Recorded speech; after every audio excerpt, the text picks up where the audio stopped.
ஐந்தாவது ஆர்முடுகள்,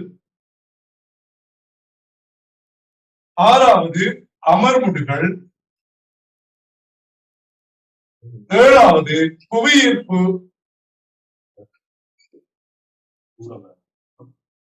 புவியீர்ப்பின் கீழான இயக்கம். எனவே இன்றைய எங்களுடைய இந்த பாட வேளையில தூரம் என்பது இடப்பெயர்ச்சி என்பது இடப்பெயர்ச்சி நேர வரைப்பு, வேக நேர வரைப்பு, ஆர்முடுகள், அமர்முடுகள், புவியீர்ப்பின் கீழான இயக்கம் என்பன தொடர்பாக இப்போது நாங்கள் பார்க்க இருக்கின்றோம். முதலில் நேரடியாக எங்களுடைய பாடத்துக்குள் நுழைவோம். அந்த வகையில முதலாவதாக நீங்கள் பார்க்க வேண்டிய விஷயம் என்னன்னு கேட்டால், இந்த இடப்பெயர்ச்சி நேர வரைவில் 4 படிமுறைகள் இருக்கு. இடப்பெயர்ச்சி நேர வரைவில் 4 வரைவுகள் உங்களுக்கு காட்டப்படும். அதன் முதலாவது ஒரு வரைவு இருக்கும், இது இடப்பெயர்ச்சி நேர வரைவு. இரண்டாவது, இதே இடப்பெயர்ச்சி நேர வரைவில் இப்படி ஒரு வரை கொண்டு வரும். மூன்றாவது இடப்பெயர்ச்சி நேர வரைவில் இந்த மாதிரியான ஒரு வரைப்பு வரும். நாலாவது இடப்பெயர்ச்சி நேர வரைவில் ஒரு வரைப்பு இப்படி வந்து சேரும். இந்த இதுவளவும் இடப்பெயர்ச்சி நேர வரைவு. இந்த இடப்பெயர்ச்சி நேர வரைவுக்கு பொருத்தமான வேக நேர வரைவுகள் உங்களுக்கு தெரியும். இவ்வளவும் இடப்பெயர்ச்சி நேர வரைவு.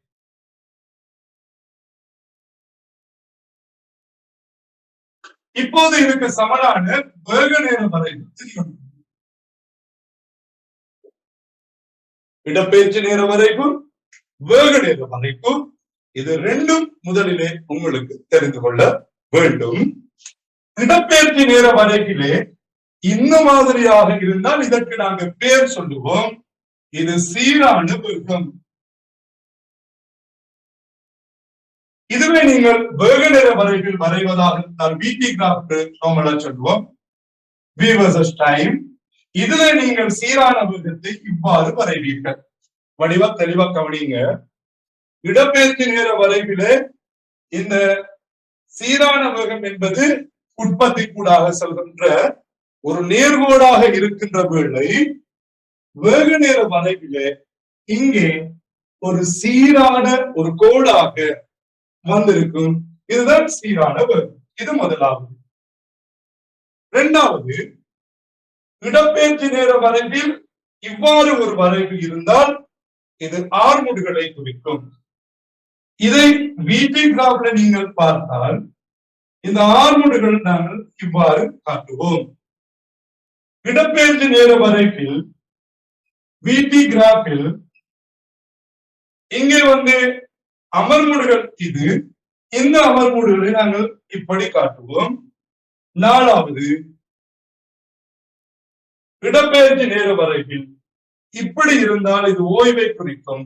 இந்த ஓய்வு VT கிராஃபில் நாங்கள் இந்த இடத்துல காட்டுவோம்.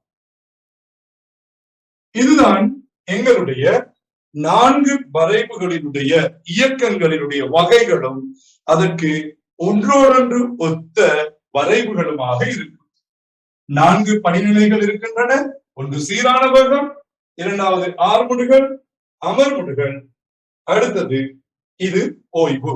இது நீங்கள் முதலாவதாக நீங்கள் இப்பொழுது பார்த்துட்டு இருக்கும் போது ஸ்கிரீன்ஷாட் பண்ணி வச்சுக் கொள்ளலாம், உங்களுக்கு தேவைப்பட்ட வழங்குவதற்காக வேண்டி. ரைட், ஸ்கிரீன்ஷாட் செஞ்சிருப்பீங்க. இப்ப நாங்க அடுத்த விஷயத்துக்கு வருவோம். வேக நேர வரைவை பத்தி முதலாவது இடப்பெயர்ச்சி நேர வரைவு இருக்கட்டும், வேக நேர வரைவை நாங்கள் கதைப்போம். வேக நேர வரைவை பொறுத்த வரையிலே ஒரு வேக நேர வரைவு பொதுவாக இந்த படிமுறைகளுக்குள்ளதான் உங்களுக்கு வினா கேட்கப்படுகின்ற விதம் V. இந்த வேகம் என்பது ms-1 என்கின்ற அலகில் கொடுக்கப்பட வேண்டும். நேரம் என்பது செகண்ட் என்ற அலகில் கொடுக்கப்பட வேண்டும். இந்த வரைவுகள் பொதுவாக இப்படி காட்டப்படும்.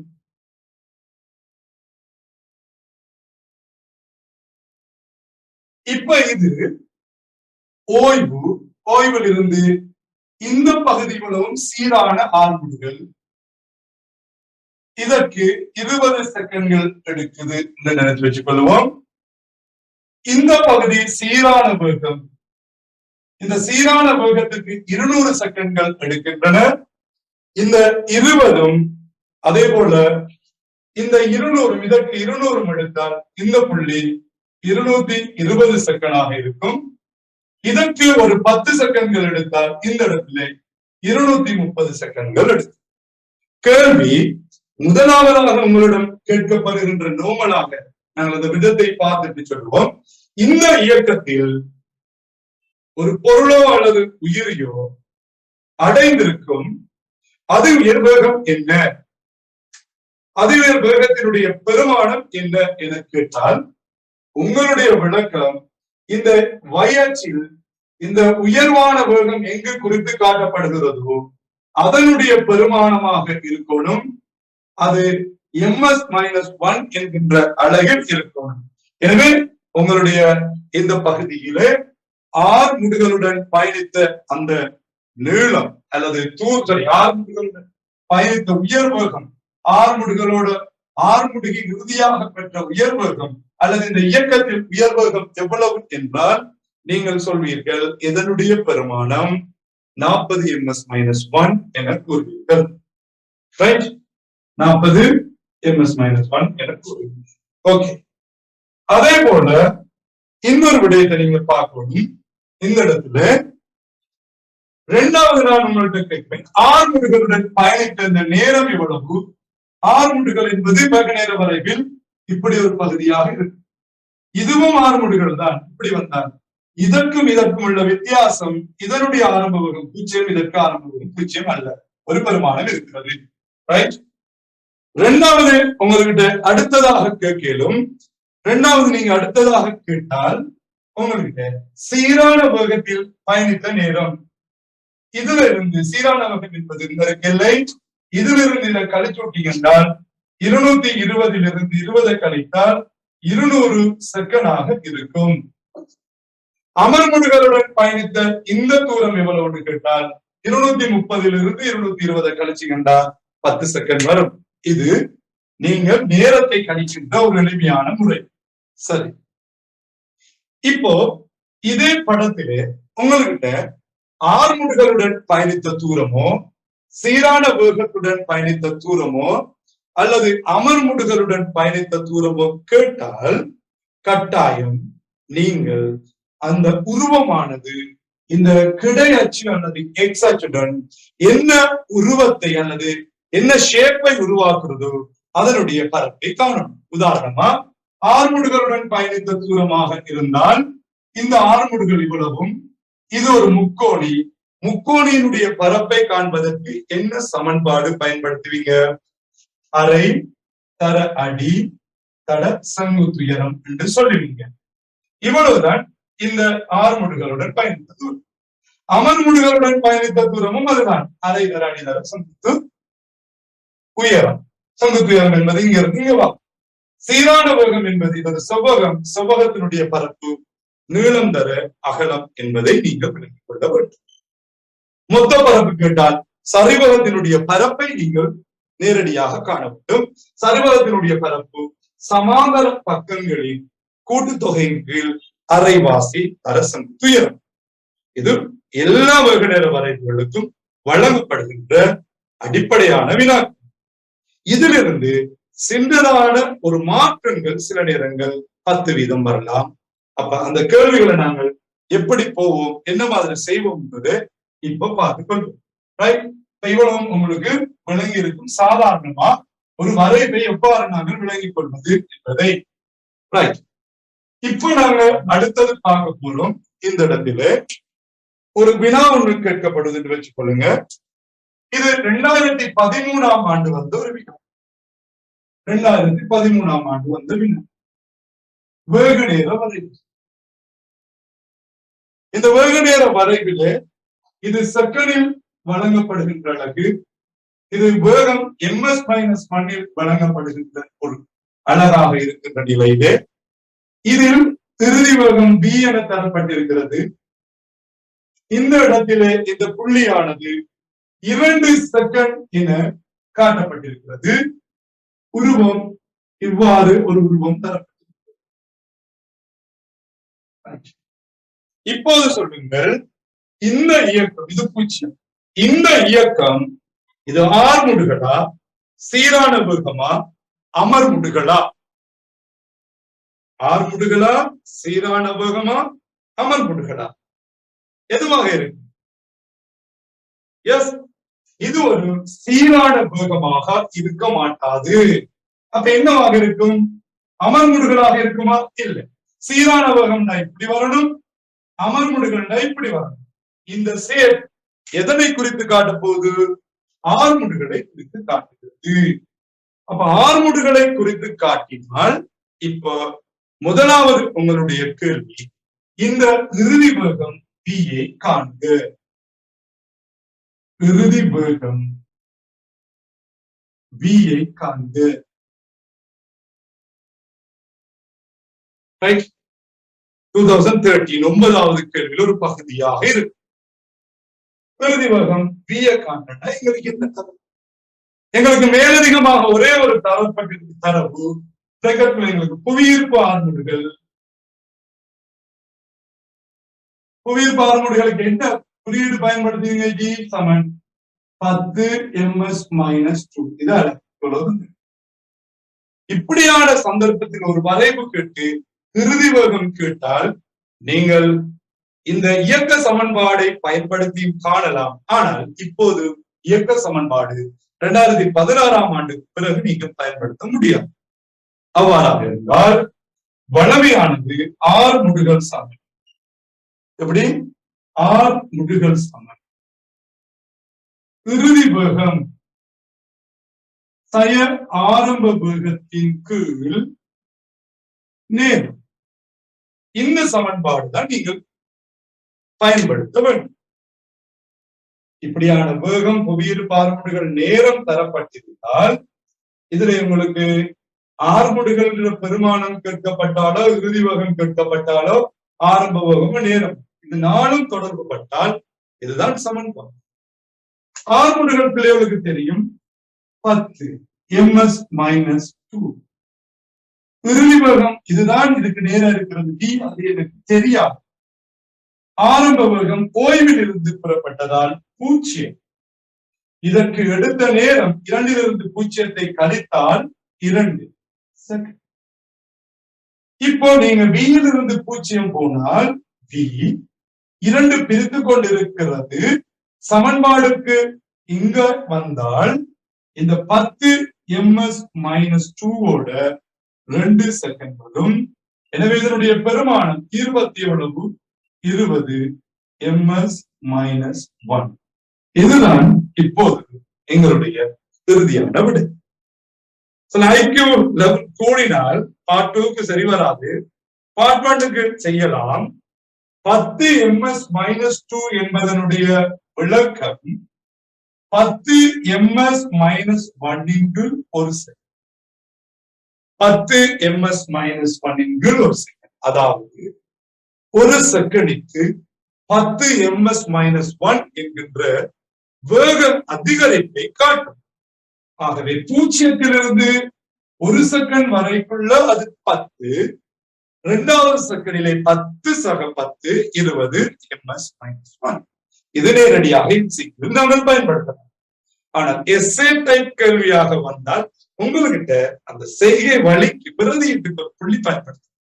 அந்த பிரதியீட்டுக்குரிய ஒரு புள்ளி எடுக்கின்றால் இந்த சமன்பாடை போட்டு நீங்கள் பிரதியீட்டு தான் காட்ட வேண்டும். இதற்கு ஒரு புள்ளியும் இதற்கு ஒரு புள்ளியும் தான் கீழே பொதுவாக வழங்கப்படும். எப்போதாவது ஒரு தடவை 3 புள்ளிகள் வழங்கப்படும். இங்கே அதுவாக இருக்கு. ஓகேயா? அப்ப இது உங்களுக்கு கிளியரா வழங்கி. இதுதான் முதலாவது. 2வது கேட்கிறார், இவ்வாறான ஒரு இடத்தில் இருந்து ஒரு பொருள் மேல, சரியா, தரையிலிருந்து ஒரு பறவை ஒரு பொருளை இப்படி வச்சுட்டு இருக்குதுன்னு வச்சுக்கணும். சும்மா பொதுவாக காட்டப்படும். சரியா? இப்ப இங்க கேட்கிறாங்க, இந்த எப்படியான இடத்துல இருக்கக்கூடிய ஒரு பொருள் மேல இருந்து கீழே விழுற இயக்கம் தான் ஒரு பொருள் மேலிருந்து தரையை அடிக்கின்ற ஒரு நிலைதான் இது. இப்போ இரண்டாவது கேட்கிறாங்க, இந்த பொருள் மேலிருந்து தரையை அடிக்கின்ற கணத்தில் இதனுடைய வேகத்தை நீங்கள் இதை வைத்து கண்டுபிடித்திருக்கிறீர்கள் 20 ms-1 என. அவ்வாறு இந்த தரைக்கும் இந்த பொருளுக்கும் இடையே எவ்வளவு தூரம் இருந்திருக்க வேண்டும்? இந்த தரைக்கும் இந்த பொருளுக்கும் எவ்வளவு தூரம் இருந்திருக்க வேண்டும்? உங்களுக்கு தேவையான ஒவ்வொரு விஷயத்தையும் நோட் பண்ணி எடுத்து நீங்க ஸ்கிரீன்ஷாட் அடிச்சு வச்சு பிறகு யூஸ் பண்ணலாம். எவ்வளவு? சரியா? இதான் எங்களோட இரண்டாவது கேள்வி. இதுதான் எங்களோட இரண்டாவது கேள்வி. ரைட்? எவ்வளவு உங்களுடைய இந்த தூரம் என்று சொல்லி என்ன செய்யலாம்? இது ஒரு வேக நேர வரை. எப்போதும் சென்ற தூரத்தை நீங்கள் காண்பதாக இருந்தால் கட்டாயம் உருவினுடைய பரப்பு.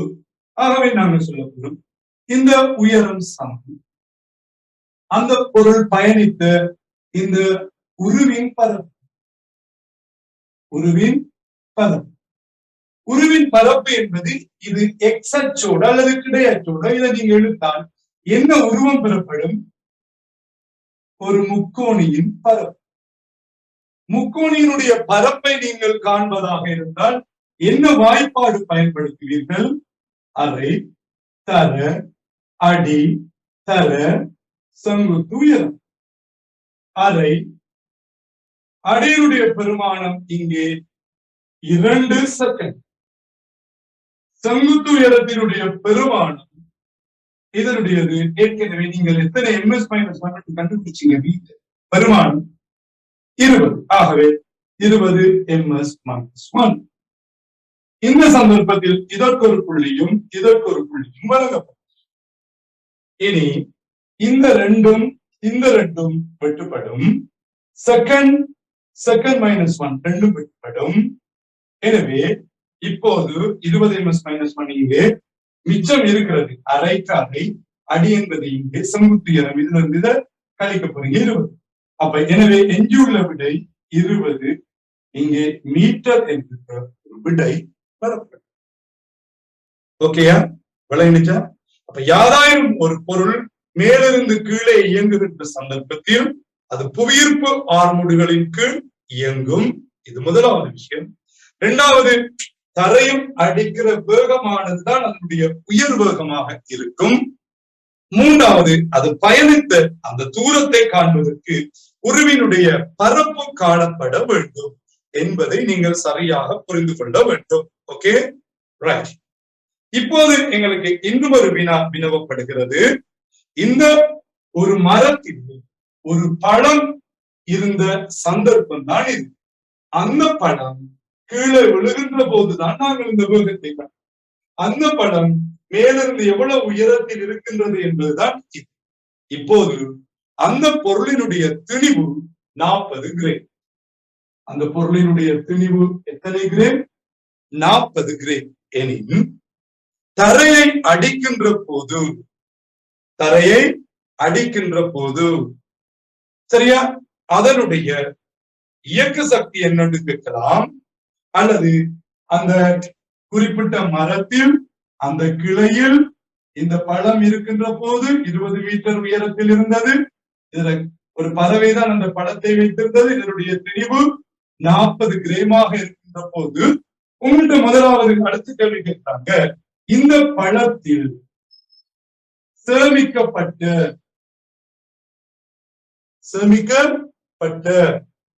அழுத்த சக்தி எவ்வளவு? அழுத்த சக்தி சமன் என்ன என கேட்கிறாங்க. அப்ப அழுத்த சக்தியை கேட்டால் பிள்ளையோட எல்லாம் என்ன செய்யுங்க? EP சமன் mgh. அழுத்த சக்தி சமன் திணிவு புவியீர்ப்பு ஆர்முடுகள் தரையிலிருந்து அது எவ்வளவு உயரத்தில் இருக்கிறது என்பது. இதனுடைய திணிவு 40/1000 கிலோகிராம். புவியீர்ப்பு ஆர்முடுகள் 10 ms-2. அதனுடைய உயரம் 20 மீட்டர். எனவே இப்போது நாங்கள் இந்த இடத்திலே இந்த சைவருக்கு இந்த சைவர், இந்த சைவருக்கு இந்த சைவர், இந்த சைவருக்கு இந்த சைவர் விட்டுப்பட்டு போனால் எஞ்சிய விடை 4 தர 2 8. சக்தி என்பதனுடைய சர்வதேச அலகு ஜூல். ஜூல். அப்ப ஒரு பொருளினுடைய நீங்கள் இயக்க சக்தி தொடர்பாகவோ அழுத்த சக்தி தொடர்பாகவோ வினவினால் இரண்டுக்கும் நேரடியாக சமன்பாடுகளை பிரயோகம் செய்யலாம். ஓகே, என்ன தலைப்பு, என்ன சமன்பாடு? இபி சமன் எம் ஜி ஹெச். இப்ப அழுத்த சக்தி எவ்வளவு வந்துட்டுது? எத்தனை ஜூல்? Okay, 8 joule. அடுத்த கேள்வி உங்களிடம் கேட்கப்படுகிறது, அடுத்த வினா உங்களிடம் கேட்கப்படுகிறது. அடுத்த வினா உங்களோட, இந்த பொருள் தரையை அடிக்கின்ற சந்தர்ப்பத்தில், இந்த பொருள் தரையை அடிக்கின்ற சந்தர்ப்பத்தில் எவ்வளவு இயக்க சக்தியை கொண்டிருக்கும்? அப்ப இயக்க சக்தியை கொண்டிருக்கும் என்றால் இயக்க சக்தி E K சமன் என்ன வாய்ப்பாடு? ஏற்கனவே நாங்கள் ஒரு வகுப்புல பார்த்திருக்கோம். அரை எம் வி வர்க்கம். அரை அப்படியே போடுவீங்க. எம்மினுடைய பெருமானம் எவ்வளவு? எம்மினுடைய பெருமானம் எவ்வளவு? 40 கீழ் 1000 கிலோகிராம். வேகம் எவ்வளவு பயன்படுத்துவீங்க? இந்த தரையை அடிக்கின்ற வேகம் எவ்வளவு நீங்க கண்டது இருக்கிறது? 20 தர 20. எனவே இந்த இடத்துல இந்த சைவருக்கு இந்த சைவர் விட்டுப்படும், இந்த சைவருக்கு இந்த சைவர் விட்டுப்படும், இந்த சைவருக்கு இந்த சைவர் விட்டுப்படும். எவ்வளவு வரப்போகுது? இதுவும் இதுல ஒரு 2 வரப்போகுது. மிச்சம் இருக்கிறது 4 தர 2. திரும்ப தரக்க காட்ட பாருங்க. முதலாவது கேட்டது இபி சமன் எம்ஜிஹெச். உங்களுக்குரிய விடை 8 ஜூலாக இருந்தது. திரும்ப நான் அவர் எங்கள்கிட்ட கேள்வி கேட்டார், இது தரையை அடிக்கின்ற போது எவ்வளவு? தரையை அடிக்கின்ற போது EK சமன் அரை எம் வி வர்க்கம். அரைக்கு பதிலாக நீங்கள் அரை பயன்படுத்துவீங்க. தெளிவு 40 கீழ் 1000 என்றது உங்களுக்கு தெரியும். ஏனென்றா 40 கிராமை கிலோகிராமாக மாத்திருக்கு. இதனுடைய வேகம் 20 ms - 1 தர 20 ms - 1.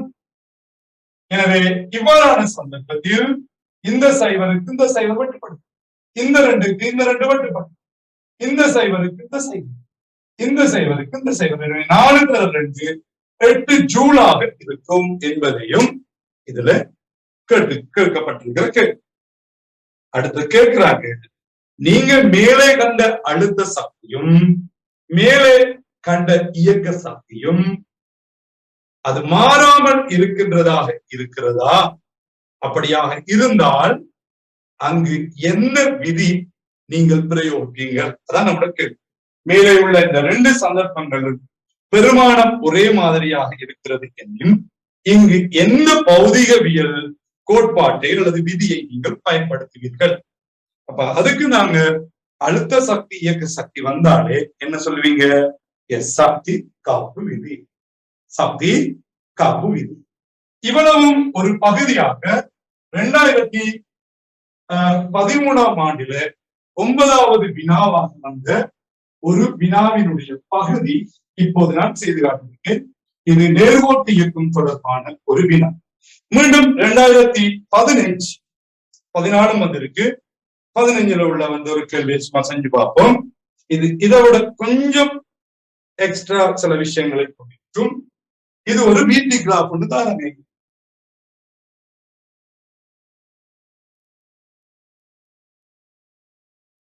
ஒரு வீட்டி கிராஃப் தான். இது வேகம் ms - 1. இது நேரம் செகண்ட் தரப்பட்டிருக்கு. இப்போ வளம மாதிரி ஒரு சீரான அருமுடுகள், சீரான வேகம், அதே போல அமர்வுகள். இவ்வாறு தரப்பட்டிருக்கிறது. இதற்கு நேராக 60 என்கின்ற ஒரு பெருமானம் தரப்பட்டிருக்கிறது. இது 0. இங்கே கீழே இதனுடைய பெருமானத்துக்குரிய எல்லை தரப்பட்டிருக்கிறது. இந்த எல்லை 40. அதே போல இங்கிருந்து இப்படி காட்டப்பட்டிருக்கு. இந்த துண்டு 40 செகண்ட், இது கிட்ட 20 செகண்ட் காட்டப்பட்டிருக்கிறது. ஆனால் இந்த சீரான வேகத்தில் பயணித்த நேரம் தரப்படவில்லை. ஆனால் இந்த சீரான வேகம் 15,000 மீட்டர் தூரம் சீரான வேகத்தில் பயணிக்கப்பட்டிருக்கிறது என்ற ஒரு விடயம் தான். அப்ப இவ்வளவு ஆர்முடுகள் இதற்கு 40 செகண்ட் எடுத்திருக்கின்றன. இது சீரான வேகம். இந்த இடத்துல இதுல நேரம் எங்களுக்கு தெரியாது. இந்த நேரத்தோட இங்க நாங்க கூட்டணும். ஆனால் இந்த பகுதி மட்டும் அமர்முடிய நேரம், அமர்முடுகுவதற்கு எடுத்த நேரம் 20 செகண்ட் என தரப்பட்டிருக்கிறது. முதலாவது வினா. இந்த வினாவினுடைய பின்னணி வேறு. இது வேறொரு கேள்வியுடன் ஜாயின் பண்ணி தார கேள்வி. இதுல உள்ள சம்பவம் என்னென்றால், ஒருவர் காயத்திற்கு உட்படுகிறார். அவருக்கு அவசரமாக சத்திர சிகிச்சையை மேற்கொள்ள வேண்டும். அவருடைய ஊரிலே ஆதார வைத்தியசாலை ஒன்று உள்ளது. அந்த ஆதார வைத்தியசாலையில் அவருடைய அந்த முள்ளந்தண்டு எலும்புக்கோர்வைக்குள் இருக்கின்ற முன்னான் தொடர்பான சத்திர சிகிச்சையை மேற்கொள்வதற்கு வசதிகள் இல்லை.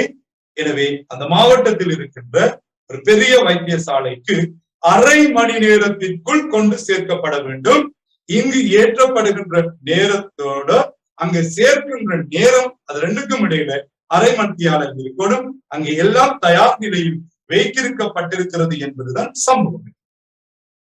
அதனுடைய அந்த ஆம்புலன்ஸ் வண்டி ஆதார வைத்தியசாலையிலிருந்து மாவட்ட வைத்தியசாலைக்கு பயணம் செய்த தூரம் தொடர்பான இந்த இயக்கம் தான் இங்கு வேக நேர வரைபாக வரையப்பட்டிருக்கிறது.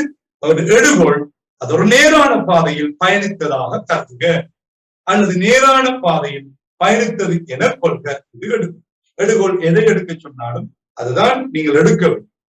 இவ்வளவுதான் தரப்பட்ட பகுதி. அப்படியாக இருந்தால் இப்போது நாங்கள் பார்க்க வேண்டிய விஷயம், முதலாவது எங்களிடம் கேட்கப்பட்ட கேள்வி, இதில் சீரான வேகம் எவ்வளவு? சீரான வேகம் எவ்வளவு? இப்ப உங்களுக்கு ஃபுல் கிளியர் ஆச்சு. எவ்வளவு சீரான வேகம்? இயக்கத்தை பாருங்க. சீரான வேகத்தினுடைய பெருமானம் இந்த எல்லை எங்க இருக்கு? இங்கிருந்து இங்கு வரைதான் சீரான வேகம். அப்ப சீரான வேகம் என்பது இதை நேராக நீட்டுகின்ற போது அது 60 என்கின்ற ஒரு பெருமானத்தில் இதில் இடைப்பட்டுகிறது. எனவே 60 ms-1 என்பது சீரான வேகம். ஓகேயா? இரண்டாவது கேள்வி கேட்கிறாங்க, சீரான வேகத்துடன் இவர் பயணத்தை மேற்கொண்ட அந்த இடப்பெயர்ச்சி 15,000 மீட்டர் எனில் அவர் சீரான வேகத்துடன் பயணம் செய்த நேரத்தை காண்க. வடிவான ஒரு கேள்வி. இரண்டாவது வினா கேட்கப்படுகிறது, இந்த வண்டி சீரான வேகத்துடன் பயணித்த தூரத்தை காண்க. இதுதான் கேள்வி. எப்படி கணிக்கலாம், எப்படி இந்த தீர்வு காணலாம் கேட்டால், ஒரு வேக நேர வரைவுக்குள் உங்களுக்கு தெரிந்த விடயத்திலிருந்து நீங்க வெளியே போகப்படாது. சீரான வேகத்தை கணிக்கிறதாக எங்களுக்கு அதனுடைய தூரம் தரப்பட்டிருக்கிறது, நேரம் தான் கேட்கப்பட்டது. அப்ப இதுல சென்ற தூரமானது இந்த உருவினுடைய இடப்பெயர்ச்சிக்கு சமன்.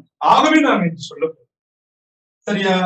இந்த சீரான வேகத்திலே சென்ற இந்த பரப்பு, உருவின் பரப்பு, அது பயணித்த தூரத்திற்கு சமன் அல்லது இடப்பெயர்ச்சிக்கு சமனாக இருக்கும். சொல்ற விஷயம் நம்மளுக்கு சீரான வேகம் எவ்வளவு இருக்கு? 15,000 மீட்டர் பயணிச்சு. சீரான வேகம் என்பது எங்களுடைய உருவம் எக்ஸ் அச்சோட இணைத்திருக்கிறது. முக்கோணமா செவ்வகமா? செவ்வகம். செவ்வகத்தினுடைய பரப்பு காண்பதற்கு என்ன வாய்ப்பாடு? நீளம் தரா. சோ இங்கே உருவினுடைய பரப்புக்கு பதிலாக நீளம் தர அகலம் சமன் இதனுடைய பரப்பு சென்ற தூரத்திற்கு சமன். எனவே நான் 15,000 மீட்டர் என பிரதியிடுகிறேன். இங்கு உருவின் பரப்பு இது ஒரு செவ்வகம். செவ்வகத்தினுடைய பரப்பு காண்பதற்கு நீளம் தர அகலம், அது பயணித்த இடப்பெயர்ச்சி அல்லது தூரம் 15,000 மீட்டர் என்று சொல்றோம். அப்ப எனவே இப்போ எங்களுக்கு செவ்வகத்தினுடைய அகலம் தெரியும், அது 60. இதனுடைய அகலம் 60. அப்ப நீளம் எனக்கு தெரியாது. எனவே இது அகலமாக எடுத்தால், இதை அகலமாக நான் இந்த பகுதியை எடுத்தால் இது நீளமாக இருக்கும். இது அகலம், இது நீளம். ஆகவே அகலத்திற்கு பதிலாக நீளம் எனக்கு தெரியாது. அந்த நீளம் தான் என்னுடைய நேரம். நீளம் அகலத்தினுடைய பெருமானம் இங்கே 60 ms-1 சமன் 15,000 மீட்டர். 15,000 மீட்டர். விளங்கிட்டா? ஓகே. அப்ப இப்ப என்ன செய்யணும்? இந்த நீளத்தை காண்பதாக இருந்தால் நீளம் சமன் 15,000 மீட்டரை இந்த 60 பிரிக்கும். மீட்டர் மீட்டரும் அவுட். இந்த சைவரும் இந்த சைவரும். இப்ப 1500 6ஆல சுருக்க போறீங்க. இந்த செகண்ட் மைனஸ் மேல வந்தால் செகண்ட் -1 செகண்டின் 1ஆம் அடுக்கு நேர்ச்சுட்டியாக வரும், கொண்டு போட மாட்டோம். எனவே எங்களுடைய விடை செகண்டில் வரும் என்பதை நீங்கள் செகண்டில் வந்தால் அது நேரம். ஆகவே இதை நீங்க முதலாவது 3ஆல சுருக்கி பாருங்க. 2 முதல் இதை 3ஆல சுருக்கீங்கன்னா 500. இப்ப 500ஐ 2ஆல நீங்கள் பிரித்தால், 500ஐ 2ஆல நீங்கள் பிரித்தால் இங்கே இந்த இடத்துல 250 செகண்ட் உங்களுடைய விடையாக வரும். விடையாக விளங்கிட்டா சொல்றது? அப்ப இது ஒரு உருவம். இந்த உருவத்துக்குரிய பரப்பு தரப்பட்டிருக்கிறது. இந்த பரப்பு தரப்பட்டு இருந்தால் இது அகலம், இது அதனுடைய நீளம், இது அதனுடைய நீளம். ஆகவே இப்போதே எங்களுடைய விளக்கம் இல்லை. நாங்க அகலத்துக்கு இந்த 60 போடுறோம், நீளம் இதுதான் நீளம், நேரம். எனவே இங்கே பயணித்தது 250 செகண்ட். அப்ப உடனே உங்களுக்கு விளக்கும், ஏற்கனவே இவர் 40 செகண்ட் பயணித்திருக்கார். அதோட 250 இவ்வளவும் 250 செகண்ட். அந்த 250 40 கூட்டினால் 290 இருக்கும். அதோட 20 கூட்டினால் 310 இருக்கும். இதுதான் இதனுடைய முழு அமைப்பு. அடுத்த வினா கேட்கப்படுகிறது. இதுல உங்ககிட்ட இந்த 2 வைத்தியசாலைக்கும் இடையில் உள்ள தூரத்தை காண்க. 2 வைத்தியசாலை எங்கிருந்து ஸ்டார்ட் பண்றார்? அவருடைய ஊரில் உள்ள ஆதார வைத்தியசாலை. எங்க போறார்?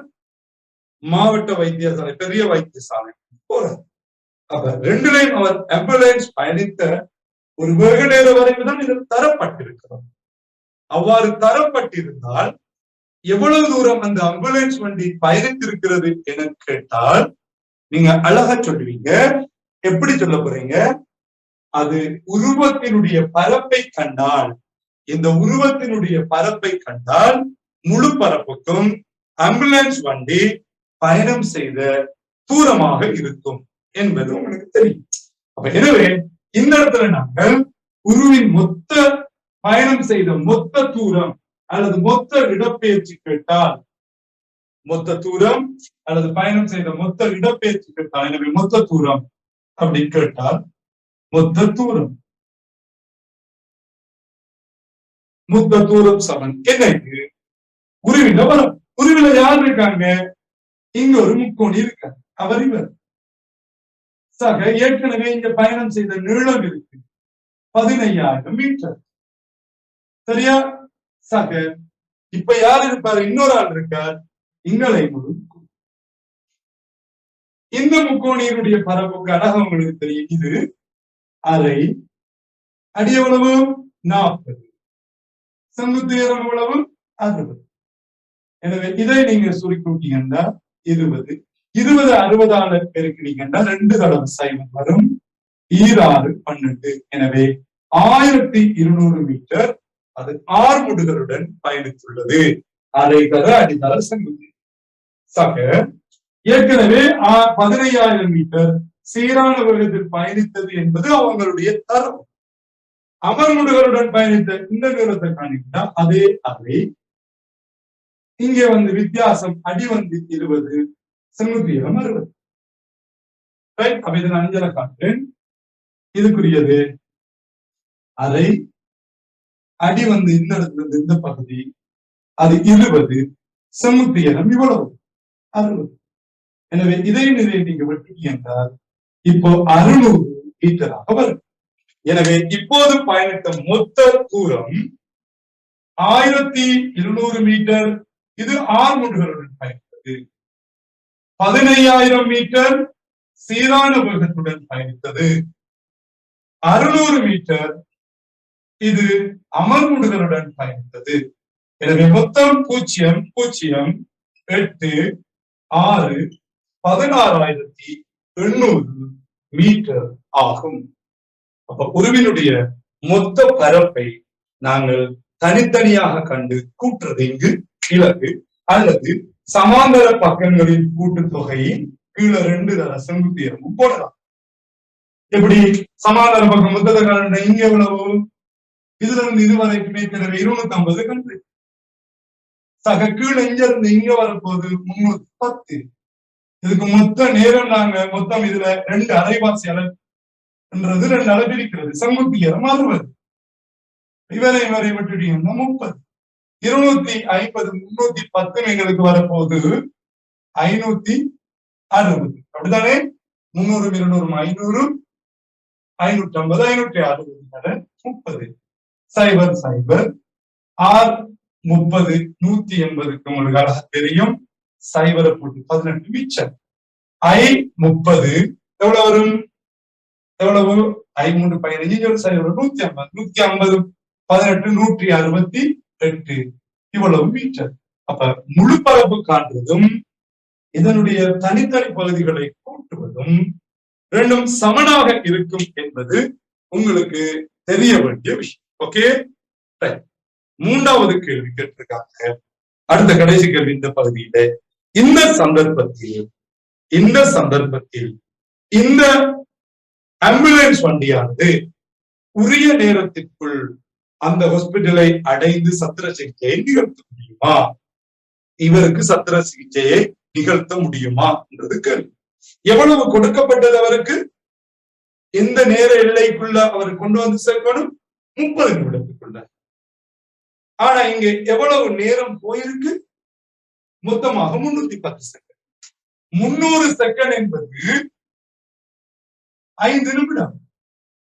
அப்ப 5 நிமிடம் இன்னும் கொஞ்சம் நேரம் எடுத்திருக்கு. அப்ப எனவே 6 நிமிடம் தாண்டல. அப்ப நீங்க சொல்லணும், இங்க இந்த 310 நீங்க 60 பிரிச்சு காட்டுறீங்க. இதை பிரிச்ச உடனே 5030 1 மிச்ச தசம் மிச்ச 10 ஒரு. அப்ப கிட்டத்தட்ட எங்களுக்கு 5.1 நிமிடம் தான் இந்த பயணத்திற்காக என்ன விரயமாக இருக்கிறது. ஆனால் எங்களுக்கு வழங்கப்பட்ட நேரம் அரை மணி நேரம். எனவே 6 நிமிடத்துக்குள்ள ஆம்புலன்ஸ் போய் சென்று விட்டது. அவருக்கு சத்திர சிகிச்சையை நிகழ்த்தலாம் என்பதுதான் இது ஒரு வினாவாக வந்திருக்கு. அப்ப இங்க வந்த புதுவிடையில ஒரு உருவத்தினுடைய பரப்பு தந்து சென்ற நேரம் கேட்டது ஒரு வித்தியாசமான ஒரு வினாவாக இருக்கு. அடுத்தது நாங்க பார்க்க போறோம் 2016 வந்த ஒரு கேள்வியோட இப்ப நாங்க பார்க்கலாம். 2016 வந்த வினா. இதுலயும் எங்களுக்கு ஒரு வேக நேர வரைவினுடைய உருவம் தரப்பட்டது. இதை நாங்க இதை சும்மா அப்படின்னு மேலோட்டமா பார்த்துக்கிறது. பகுதியாகவும் முழுமையாகவும் இந்த வினா வரும், தொடர்ச்சியா வரும். அப்ப இந்த இடத்துல சொல்லுங்க, இதை செக் பண்ணி உங்களுக்கு தேவைன்னா கொஞ்சம் இது பண்ணி கொடுங்க. செக்ல நீங்க பார்த்துக்கொள்ள போடுங்க, நான் பாக்குறேன். ஏதாவது விலங்கலையா அல்லது ஏதாவது பிரச்சனையான்னு சொல்லி, ரைட்? ஓகே, இப்ப ஒரு வரைவு நடக்கு. இந்த வரைவு பாருங்க. இதுல எங்களுக்கு தரப்பட்டது இது 3, இது 0, இது 5, அதே போல எங்களுக்கு 35 இதுதான் தரப்பட்டிருக்கிற ஒரு வரைவு. இது நேரம். இப்படியான ஒரு சந்தர்ப்பத்திலே உங்களிடம் கேட்கப்பட்ட முதலாவது கேள்வி, இந்த வேக நேர வரைவினுடைய இயக்கத்தை விவரிக்க. இந்த வேக நேர வரைவிலே ஒரு பொருள் இயங்குதாக இருந்தால் இந்த வரைவை பார்த்து நீங்க இந்த இயக்கத்தை பற்றி விவரியுங்கள். எப்படி விவரிக்க? எப்படி விவரிப்பீங்க? எஸ், ஓய்வில் இருந்து புறப்பட்டு சீராக ஆரம்பி 5வது செகண்டில் உயர் வேகமான 3 ms-1 பெற்று அம்மாறா வேகத்துடன் 35வது செகண்ட் வரை பயணித்து பின்னர் சீராக அமர்ந்துகி ஓய்வுக்கு வருகிறது. ஒரு புள்ளிதான், ஒரு விஷயம் மிஸ் பண்ணாலும் மார்க்ஸ் இல்லை. அந்த முறை கொடுத்தது 2016 ஒரு எப்படி ஓய்வில் இருந்து புறப்பட்டு சீராக ஆரம்பி 5வது செகண்டில் உயர் வேகமான 3 ms-1 எனும் உயர் வேகத்தை அடைந்து அம்மாறா வேகத்தில் 35வது செகண்ட் வரை பயணித்து பின்னர் அமர்முகி 40வது செகண்டில் ஓய்வுக்கு வருகின்றது. இதுதான் இதனுடைய விவரணம். அப்ப விவரிக்கும் போது நீங்கள் எதை செய்ய வேண்டும் என்றால், இங்கே இருக்கின்ற உருவத்தினுடைய இயக்க நிலைமைகளை நேரம் வேகம் சார்பாக சொல்வது, அல்லது ஓய்விலிருந்து புறப்பட்டு சீராக ஆரம்பிக்க 5வது செகண்டில் உயர் வேகமான 3 ms-1 பெற்று இதுல 35 5 போன 30 செகண்ட்களுக்கு அது சீராக ஆரம்பி சீரான வேகத்தில் சென்று பின்னர் 5 செகண்ட்களில் அமர்முடிக்கு ஓய்வு வருகிறது அப்படின்னு சொல்லலாம். வேகம் நேரம் தொடர்புபடுத்தப்பட வேண்டும். 2வது உங்களுக்குரிய வினா என்னவென்றால், ஒரு பிள்ளை இது ஒரு காணி வெள்ள ஒரு நீளமான பாதையில ட்ரெயின் கொண்டிருக்கு. அந்த ட்ரெயின் இயங்கிய ஒரு வேக நேரம் வரைத்தான். இந்த ட்ரெயினிலே பிள்ளைகள் பலர் ஏறி இருப்பாங்க. இந்த ட்ரெயினினதும் அந்த பிள்ளைகளினதும் திணிவுகள் எவ்வளவுன்னு கேட்டால் 1500 கிலோகிராம். எனினும் இதனுடைய உந்தத்தை காண்க. எப்போ சீரான வேகத்தில் பயணிக்கின்ற போது இந்த நேரத்திலே உந்தத்தை காண்க. உந்தம் சமன் திணிவு தர வேகம். திணிவு எவ்வளவு? 1500 கிலோகிராம். வேகம் எவ்வளவு? சீரான வேகம் ms-1. எனவே இதை பெருக்கிறீங்கன்னா 4500 கிலோகிராம் ms-. இதுவும் அப்ப ஏற்கனவே உந்தம் உங்களுக்கு நான் படிப்பேன். இதுக்கு 2 புள்ளி பிரதியிட்டு கொண்டு விட. 3வது கேள்வி, இது மிக முக்கியம். 3வது கேள்வி கணிப்புக்கு 3 புள்ளி, கடைசி இன்னொரு விஷயம் செய்யறதுக்கு 1 புள்ளி. அப்ப 3வது கேள்வி என்னென்றால், புகையிரத பாதையினுடைய நீளம் யார்? புகையிரத பாதையினுடைய நீளம் யார் அல்லது நீளத்தை காண. புகையிரத பாதையினுடைய நீளத்தை நீங்கள் காண்பதாக இருந்தால் முதலில் நீங்கள் யோசிப்போம், இந்த புகையிரதமானது இதுதான் இதனுடைய பருமனாக இருந்தால், இந்த புகையிரதம் இதனுடைய எண்டுக்கு போய் நிற்பதாக இருந்தால் எவ்வளவு நீளம் என்றால், பயணம் செய்த நீளம் எவ்வளவு என்றால் இங்க இருந்து இங்க. அதோட இந்த ட்ரெயின் பயணிக்காமல் அது இருந்த நீளம் ஒன்று இருக்கிறது. அது ட்ரெயினுடைய நீளமாக இருக்கு. அது பயணிக்காமல் ட்ரெயின் இருந்த நீளம் 18 மீட்டராக எங்களுக்கு தரப்பட்டது. எனவே மொத்த நீளம் இங்க எவ்வளவு கேட்டால், முதலிலே இது பயணித்த நீளத்தை கழித்து அதன் பின்னர் ட்ரெயின் இருந்த அந்த நீளத்தை கூட்ட வேண்டும். எப்பொழுதுமே நாங்க ஒருத்தர் இங்க இருந்து இங்க ஓடுவராக இருந்தால் நாங்க எல்லை இவ்வளவு இருந்தா ஒன்றில் இங்க இருந்து இங்க அளக்கணும். இதுல இருந்து இது நடக்கும் அல்லது இங்க இருந்து இங்க நடக்கும். இதுதான் அவர் பயணம் செய்து தூரம். ஆனா இப்ப ட்ரெயின் வந்து எப்படி இருக்காருன்னா ஒரு சீரான நேர்கோட்டில் இருக்கு. எப்படி ஒரு பாதையில இருக்கு. இதுலதான் ட்ரெயின். இவ்வளவு ட்ரெயின். ட்ரெயின் நீளம் 18 மீட்டர் போயிருந்த நீளம். அவர் பயணம் செஞ்சு முடிப்பார். அப்ப இவர் பயணித்தது இங்க இருந்து நீங்க இவ்வளவும் எவ்வளவுன்னு பார்த்து அதோட இவரை நீங்க 2 பேரையும் கூட்டணும். நான் உங்களுக்கு சொல்லி தந்திருக்கேன், ஒருவர் பயணித்தால் அந்த உருவம் ஒண்ணு தரப்பட்டால் அதான் பயணித்த தூரம். எனவே இங்கே முழு பரப்பு காண்றதுக்கு எப்படி பயன்படுத்துவீங்க? எப்படி காணுவீங்க முழு பரப்பையும் காண்றதுக்கு? எஸ், இதை காண்றதுக்கு எப்படி உருவத்தின பரப்பை காண்றது எப்படி? உருவத்தின பரப்பு இது ஒரு சரிபகம், இது ஒரு சரிபகம். அப்ப சமாந்தர பக்கங்கள் 0க்கு 40க்கும் இடையில 40, இதுல இருந்து இதை கறி சக இதுவும் ஒரு சமாந்தர பக்கம், இங்க இருந்து இங்க வரை. அப்ப 35ல இருந்து 5 போனா 30. இது 2 ஆடு பிரிக்கணும் தர சம்புத்தி. எனவே இதை கூட்டினால் 70/2 தர 3. இது சமன். இது 35 தர 3.